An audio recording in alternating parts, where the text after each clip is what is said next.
Barnaby Rudge by Charles Dickens. Chapter 14. Joe Willett rode leisurely along in his desponding mood, picturing the locksmith's daughter going down long country dances, and poussetting dreadfully with bold strangers, which was almost too much to bear, when he heard the tramp of a horse's feet behind him, and looking back, saw a well-mounted gentleman advancing at a smart canter. As this rider passed, he checked his steed, and called him of the Maypole by his name. Joe set spurs to the grey mare and was at his side directly. "I thought it was you, sir," he said, touching his hat. "A fair evening, sir. Glad to see you out of doors again."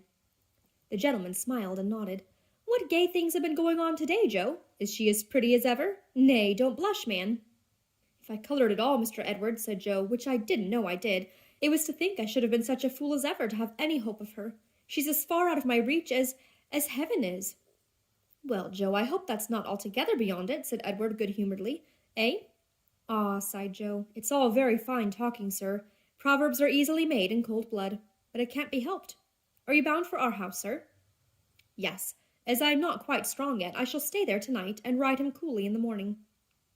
"If you're in no particular hurry," said Joe after a short silence, "and will bear with the pace of this poor jade, I shall be glad to ride on with you to the warren, sir, and hold your horse when you dismount. It'll save you having to walk from the Maypole there and back again. I can spare the time well, sir, for I am too soon." "And so am I," returned Edward, "though I was unconsciously riding fast just now, in compliment, I suppose, to the pace of my thoughts, which were travelling post. We will keep together, Joe, willingly, and be as good company as may be. And cheer up, cheer up. Think of the locksmith's daughter with a stout heart, and you shall win her yet." Joe shook his head, but there was something so cheery in the buoyant, hopeful manner of this speech that his spirits rose under its influence, and communicated, as it would seem, some new impulse even to the grey mare, who, breaking from her sober amble into a gentle trot, emulated the pace of Edward Chester's horse, and appeared to flatter herself that he was doing his very best. It was a fine dry night, and the light of a young moon, which was then just rising, shed around that peace and tranquillity which gives to evening time its most delicious charm. The lengthened shadows of the trees, softened as if reflected in still water, threw their carpet on the path the travellers pursued, and the light wind stirred yet more softly than before, as though it were soothing nature in her sleep. By little and little they ceased talking, and rode on side by side in a pleasant silence. "The Maypole lights are brilliant tonight," said Edward, as they rode along the lane from which, while the intervening trees were bare of leaves, that hostelry was visible. "Brilliant indeed, sir," returned Joe, rising in his stirrups to get a better view. "Lights in the large room, and a fire glimmering in the best bedchamber? Why, what company can this be for, I wonder?" "Some benighted horseman wending towards London, and deterred from going on tonight by the marvellous tales of my friend the highwayman, I suppose," said Edward. "He must be a horseman of good quality to have such accommodations. Your bed too, sir." "No matter, Joe. Any other room will do for me. But come, there's 9 striking. We may push on." They cantered forward at as brisk a pace as Joe's charger could attain, and presently stopped in the little copse where he had left her in the morning. Edward dismounted, gave his bridle to his companion, and walked with a light step towards the house. A female servant was waiting at a side gate in the garden wall, and admitted him without delay. He hurried along the terrace walk and darted up a flight of broad steps, leading into an old and gloomy hall, whose walls were ornamented with rusty suits of armor, antlers, weapons of the chase, and such like garniture. Here he paused, but not long, for as he looked around as if expecting the attendant to have followed, and wondering she had not done so, a lovely girl appeared, whose dark hair next moment rested on his breast.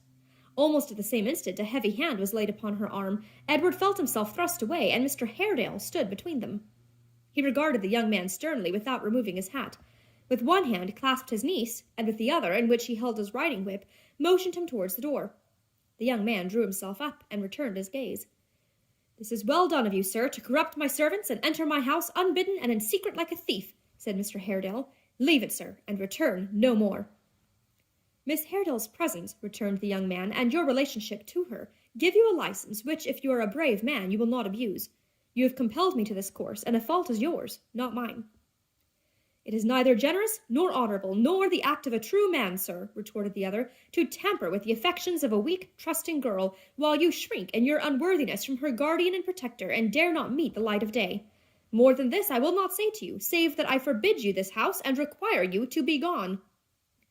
"It is neither generous nor honourable, nor the act of a true man to play the spy," said Edward. "Your words imply dishonour, and I reject them with the scorn they merit." "You will find," said Mr. Haredale calmly, "your trusted go-between in waiting at the gate by which you entered. I have played no spy's part, sir. I chanced to see you pass the gate, and followed.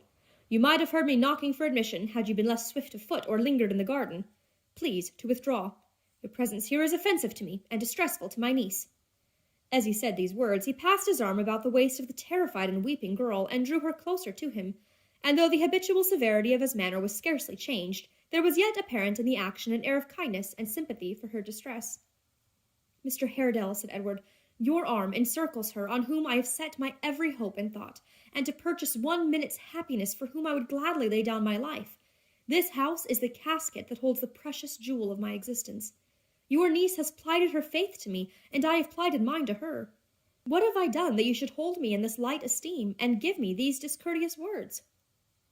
"You have done that, sir," answered Mr. Haredale, "which must be undone. You have tied a lover knot here which must be cut asunder. Take good heed of what I say. Must.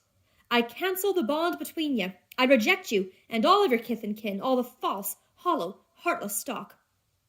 "High words, sir," said Edward scornfully. "Words of purpose and meaning, as you will find," replied the other. "Lay them to heart." "Lay you then these," said Edward. "Your cold and sullen temper, which chills every breast about you, which turns affection into fear and changes duty into dread, has forced us on this secret course, repugnant to our nature and our wish, and far more foreign, sir, to us than you. I am not a false, a hollow, or a heartless man. The character's yours, who poorly venture on these injurious terms against the truth, and under the shelter whereof I reminded you just now. You shall not cancel the bond between us. I will not abandon this pursuit. I rely upon your niece's truth and honor, and set your influence at naught. I leave her with a confidence in her pure faith which you will never weaken, and with no concern but that I do not leave her in some gentler care." With that he pressed her cold hand to his lips, and once more encountering and returning Mr. Haredale's steady look, withdrew. A few words to Joe as he mounted his horse sufficiently explained what had passed, and renewed all that young gentleman's despondency with tenfold aggravation. They rode back to the Maypole without exchanging a syllable, and arrived at the door with heavy hearts. Old John, who had peeped from behind the red curtain as they rode up shouting for Hugh, was out directly, and said with great importance as he held the young man's stirrup, "He's comfortable in bed, the best bed, a thorough gentleman, the smilingest, affablest gentleman I ever had to do with." "Who will it?" said Edward carelessly as he dismounted. "Your worthy father, sir," replied John, "your honourable, venerable father." "What does he mean?" said Edward, looking with a mixture of alarm and doubt at Joe. "What do you mean?" said Joe. "Don't you see Mr. Edward doesn't understand, father?" "Why, didn't you know of it, sir?" said John, opening his eyes wide. "How very singular. Bless you, he's been here ever since noon today, and Mr. Haredale has been having a long talk with him, and hasn't been gone an hour." "My father, will it?" "Yes, sir, he told me so. A handsome, slim, upright gentleman, in green and gold. In your old room up yonder, sir. No doubt you can go in, sir," said John, walking backwards into the road and looking up at the window. "He hasn't put out his candles yet, I see."